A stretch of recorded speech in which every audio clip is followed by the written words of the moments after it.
Okay, so I just want to make sure that's in for A equals 6, B equals 6. Yep. Okay. Yep. All right, so here's your, so you used X and Y before, but now it's, A is the first one? First roll.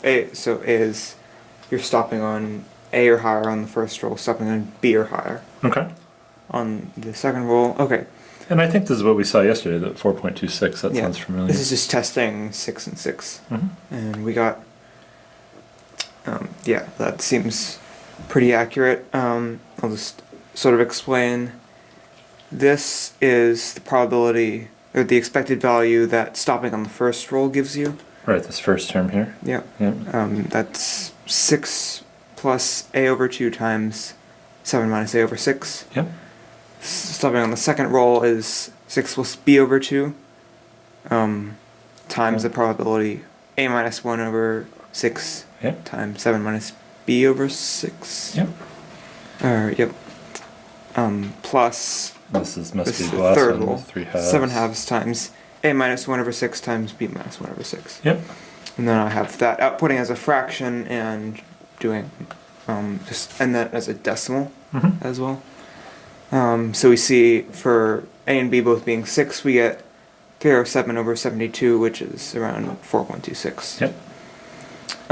And so I went through and tested them all, and the one I found that had the highest expected value was stopping on a 5 or higher on the first roll and a 4 or higher on the second roll.